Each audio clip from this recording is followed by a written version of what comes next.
Have you been thinking about investing in real estate and thinking that the first deal that you do should be a single family home? Investing in real estate has pushed my net worth to over 7 figures, but it isn't all that it's hyped up to be. I'm here to share not just the glossy success stories, but the unvarnished truths about this investment strategy. If you ever dreamt of funding an international lifestyle through real estate, you'll want to sit through this video and hear what I have to say. Whether you're enticed by influencers or headlines about big corporations snapping up properties, today's discussion will ground those narratives in real-world experiences. Don't forget to like this video, subscribe, and hit the bell for more insights on living globally and how to afford it. My name is Carl Pierre, and welcome to my channel.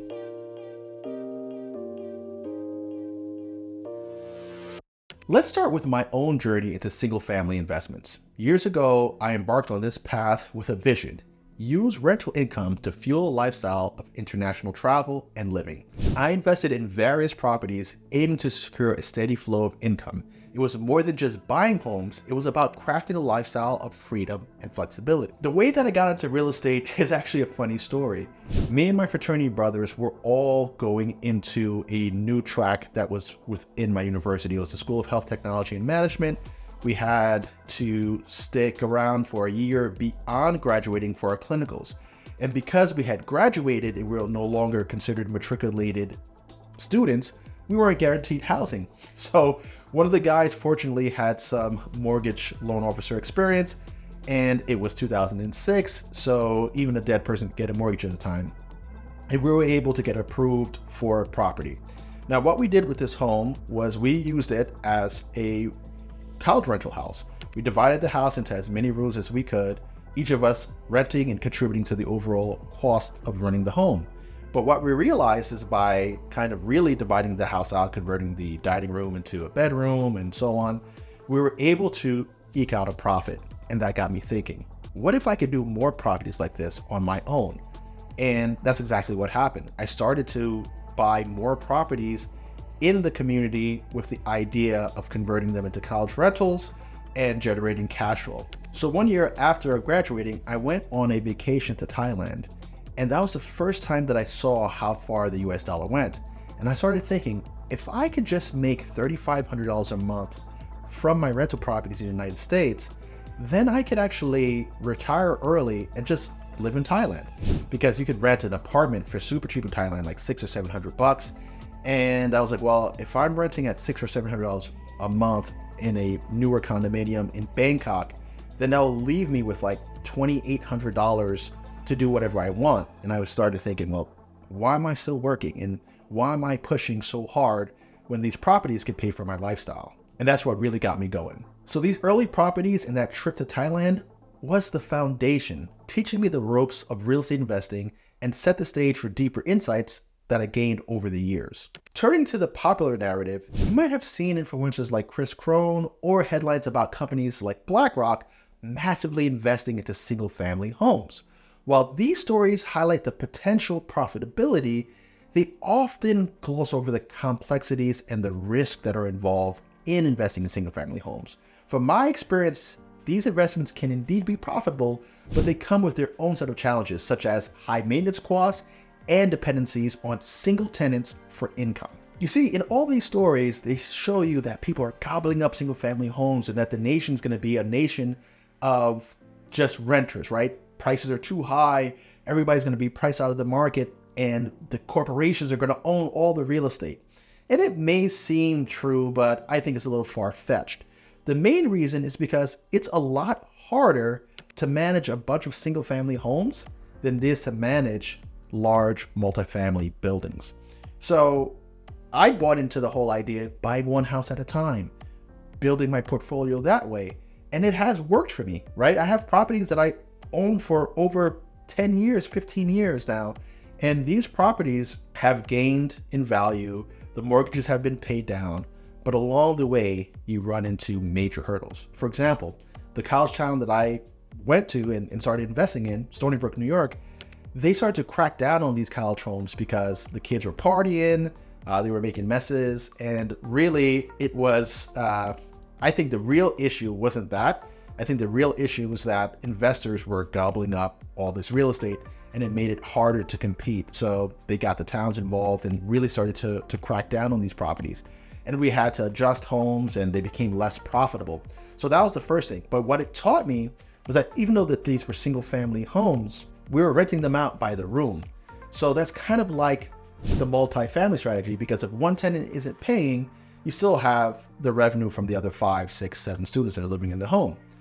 I also started to buy single family homes and renting them to families. And this is where things got a little more complicated. You see, if there's a single breadwinner in that home, or even one person loses their job, it makes paying rent a whole lot more difficult.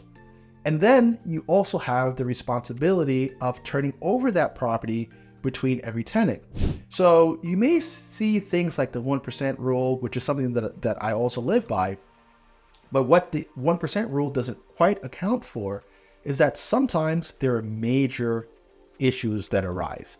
For example, if you live in the northern part of the United States, cold winters, oftentimes you may be budgeting for regular maintenance, but you're going to have freezing pipes and other issues that are weather related that really you weren't expecting. And when you have pipes that burst, not only do you have to do the plumbing repairs, but you most likely are going to have damage to the home, to the sheetrock. You may have molding issues down the line, damage to your tenants' goods, and it costs a lot of money to repair. So what ends up happening is that those unexpected repairs will eat from your profits, and all the times you have to kind of come out of your own pocket to meet the obligations. Now, again, these properties get paid off over 15 or 30 years, whatever your mortgage arrangement is. And each month you're kind of paying money into this piggy bank, but you're going to have these unexpected costs. You're going to have tenants who don't pay you. You're going to have to evict people. Sometimes that could take 6, 7 months if you're in a tenant-friendly sort of state. So these are the things that they don't really talk about when investing in single-family homes. And it's important for you to understand them, because if it's your first deal and your first deal goes wrong in this way, it could spoil your entire experience. And I think there's ways that you could mitigate that. In contrast to single-family homes, I've grown to prefer multifamily properties, even if it's just a duplex. The rationale is simple. More doors under one roof means diversified risk and often more stable income streams. Single-family properties can be a hit or miss, heavily reliant on that one tenant for income, and you have to cover all the maintenance costs. It's really a nightmare when you have 20, 30 properties spread over a state or county. It's just harder to manage. This is why I don't think the institutions really want those sort of problems. Earlier, I gave an example of the single-family home where one partner loses their job and they're not able to pay rent. Even recently, I had one tenant stop paying me rent in October, and it took me until March to evict her. And when she actually showed up to court, to avoid getting the eviction on her damn record, she just said, "Oh, I've already moved out of the property," and she vacated before the court date. So she doesn't even get the eviction on her record, which means that she could go ahead and do this to somebody else in the future. Really rotten people. But in that entire time, I lost over $30,000 of rental income on that one property. Now that property, since it's a higher value property, higher rental rate, I have to paint it, I have to get it listed. And again, I'm gonna be down for about 2 or 3 months before getting a new tenant in there. That's another like 15 grand of income lost. Why? Because it's a single family home. Now on my multifamily properties where I have 3, 4 or more people living in one property, if one apartment becomes vacant, it doesn't hurt me, right? It's less income, but I'm still able to service the debt with the rest of the income coming in from the other tenants. Usually those properties cash flow a whole lot more, so that there's a larger reserves for when things do go wrong. If I need to change a boiler or I'm budgeting to change out the roof, it's just a better deal. So when you're looking to get into this industry, I would always tell you, look for a property that has at least 2 doors, 2 rental incomes, rather than single family homes. I think the single family homes are really good for flipping, or if they're priced low enough that the cash flow is really good, that, you know, in 1 year, you're able to cash flow $15,000 or $20,000 on it, because you're going to have times where the repairs, the turnovers between rotten tenants can cost you that much. For me, the slight increase in complexity in managing a multifamily property is well worth the additional security and income potential that it offers. Remember, it's only one roof, usually one boiler or one water heater that you have to worry about.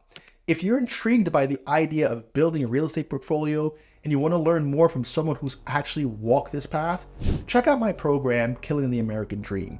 I share everything about buying, fixing, flipping, and managing properties, and I even invest alongside my students in exciting projects like the one that we recently did in Italy. Visit my website, entplife.com, to learn more about our program and join a community of savvy real estate investors. Subscribe for more real talk on real estate investing, and let's navigate this journey of making smart choices and investments and align our dreams of living globally and being able to afford it on real estate income. Until the next one, take care.